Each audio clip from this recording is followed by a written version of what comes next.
50-60 पेड़ जो बचे हैं, इसके अलावा सारे पेड़ कट गए। कितने पेड़ लगे होंगे? करीब 5000 पेड़ लगे हुए हैं। क्या कीमत होगी इसकी? इसकी करीब 80-85 लाख। और बेचा किसको गया, इस बारे में कुछ जानकारी मिली? इसके बारे में मेरे जानकारी मेरे को नहीं है। इसके बारे में जानकारी के लिए स्वर्णलता और मनोज ही बता सकते हैं, क्योंकि उन्होंने ही बताया। जबकि क्या ये सर जमीन विवादित?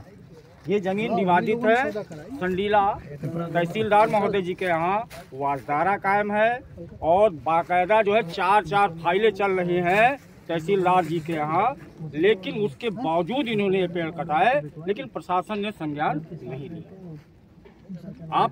मैं ये प्रशासन को आप लोगों के माध्यम से कहना चाहता हूँ कि कम से कम निष्पक्ष जांच तो होनी चाहिए। हमें और कुछ नहीं चाहिए, निष्पक्ष जांच कर दें। लेकिन अगर प्रशासन निष्पक्ष जांच नहीं करता है तो संडीला आश्रम के ऊपर हम जबरदस्ती, यहाँ पर लाखों लोग हमारे यहाँ इकट्ठा होके हम जबरदस्ती इस पर कब्जा करेंगे, अगर इस तरीके से प्रशासन का रवैया रहा।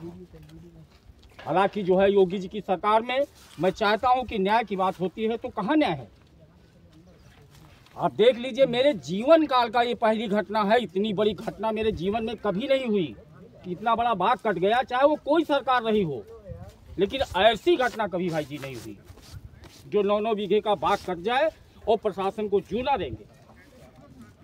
हमको भी धमकी दी जाती है प्रशासन द्वारा, हमें भी धमकी दी जाती है, मुझे चारों तरफ से दबाया जाता है। जो करीब है वो सब लोग जानते हैं, लेकिन मैं भाई दबने उबने वाला नहीं। मुकदमा जो भी लगाना हो वो लगाए। अगर वो मुकदमा लगाएंगे तो उसका जवाब उन्हें भी हम देंगे। हमारे पास भी जन सैलाब है।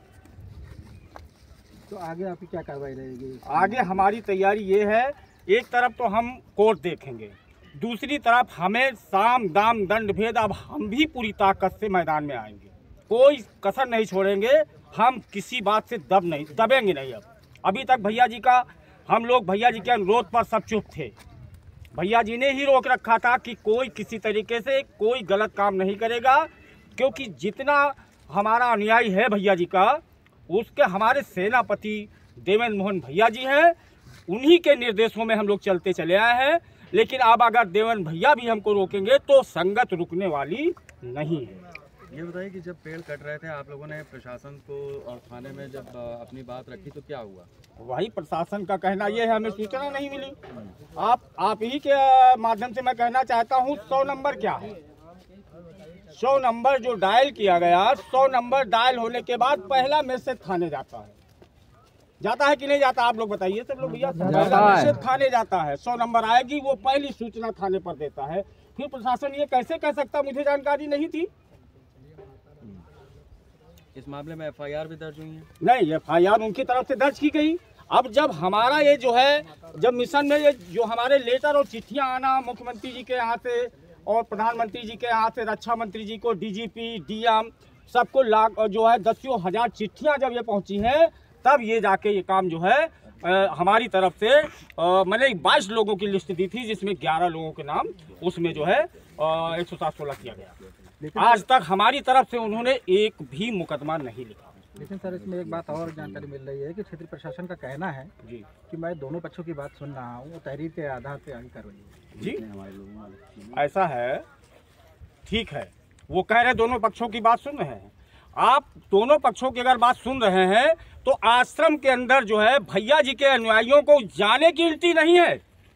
आप बताइए, ये आश्रम जो है स्वामी जी का है, स्वामी जी ने भैया जी को उत्तराधिकारी नियुक्त किया है, और हम ही लोगों को कोई क्या स्वर्णलता मनोज ही आश्रम में रहेंगे? पूरे आश्रम में जितना मिशन है हमारा, 20 लाख लोग हैं हम लोगों को जाने की इल्टी नहीं। मैं लोकल में रहता, सारा जीवन लगा दिया हम लोगों ने मिशन के साथ में।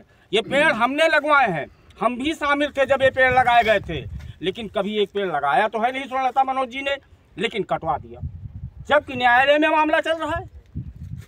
तो हमारा प्रशासन से मांग है कि इस पर सख्त से सख्त कार्रवाई होनी चाहिए, और जो इसकी कीमत 80-85 लाख रुपए है, इनसे वसूल करके सरकार के खाते में, खजाने में उसे जमा कराया जाए, और हमारे भैया जी को आगे के लिए यहाँ तत्काल नियुक्त किया जाए। अगर नहीं नियुक्त करेंगे तो अब हम लोग बगावत पर